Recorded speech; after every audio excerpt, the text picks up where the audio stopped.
आज आम्हाला निघायचं होतं नाशिकला, तर आम्ही पटकन फ्रेश वगैरे झालो आणि वरती नाश्त्याला आलो. तर त्यांचा शेफ नव्हता, कारण आम्हाला आज पण उपमाच खायचा होता.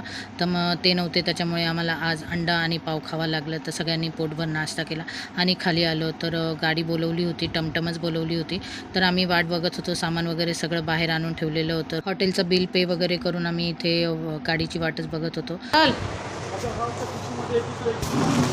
याच्यात आहे पाण्याचे 2 बॉटल. मी बोलले ना आहे पाण्याच्या बॉटल. आपले साधे भरून घेतल्या का? हां, तिथेच लावलेले. थंड नाही. एकदा रूममध्ये परत एकदा चेक करून घेतलं काही सामान राहिलं आहे का नाही. तोपर्यंत टमटम पण आली होती. मग आम्ही सामान वगैरे सगळं ठेवून घेतलं आणि टमटममध्ये बसलो आणि अलिबाग बस स्टँडला निघालो होतो, कारण बसनीच जायचं होतं. जसं आलो होतं तसंच आम्ही निघणार होतो, कारण नाशिक टू अलिबाग बस होती. तर म्हटलं चला इथून पण अलिबागवरून पण बस असेल नाशिकला, म्हणून आम्ही निघालो होतो. पण थोडासा लेटच झाला होता आम्हाला. अलिबागला पण खूप ऊन आहे. एवढं ऊन होतं ना की खूप जाम झालो आम्ही, या गरमीनेच जाम झालो. त्यानंतर अलिबाग बस स्टँडवरून आम्हाला लगेच शिवशाही लागली होती, त्याच्यामुळे आम्ही शिवशाहीमध्ये बसलो. पण ती शिवशाही नाशिकला नव्हती जाणार, पनवेलपर्यंतच होती. त्याच्यामुळे आम्ही बसून घेतलं, कारण अलिबागवरून नाशिकची बस सकाळीच होती 8-8:30ला आणि आम्ही निघालो होतो 11-11:30 12 वाजता निघालो होतो. त्याच्यामुळे खूप लेट झाला होता. इथे सगळ्यांनी पोटभर नाश्ते केले होते, त्याच्यामुळे मस्त AC मध्ये सगळ्यांना झोपा लागल्या होत्या. पण मला आणि निमिषला काही झोप लागतच नव्हती.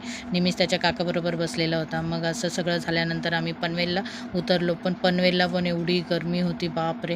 आणि तिथे हे दोघं भाऊ शोधाशोध करत होते बस आहे की नाही. तर पनवेलवरून सुद्धा आम्हाला नाशिकची बस मिळत नव्हती. मग ते प्रायव्हेट गाडी शोधायला गेले की प्रायव्हेट गाडी तरी मिळतील. हे बघा, हे दोघं लाल कलरचं टी-शर्ट आणि इकडच्या बाजूला ग्रीन कलरचं टी-शर्ट ब्लॅक पॅन्टवाले.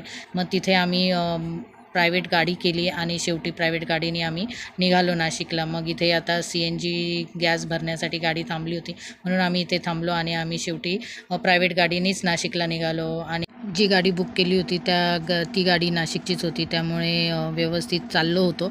पण मध्येच ड्रायव्हरला ना डुलकी लागत होती, त्याच्यामुळे आम्हाला खूप भीती वाटत होतं, घाबरलोच होतो.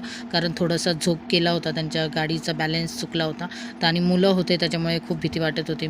मग अक्षयला आम्ही सांगितलं की असं आहे. मग अक्षयनी डायरेक्ट न बोलता त्यांना बोलले की भाऊ गाडी थांबव एका साईडला, आपण चहा पाणी करू. म्हणून मग आम्ही कसाऱ्याच्या आधी घाट लागण्याच्या आधीच आम्ही एका हॉटेलवर गाडी थांबवली, तिथे चहा घेतला आणि मग आम्ही कसारा घाट सुरू केला. बापरे, इतकी भीती वाटत होती.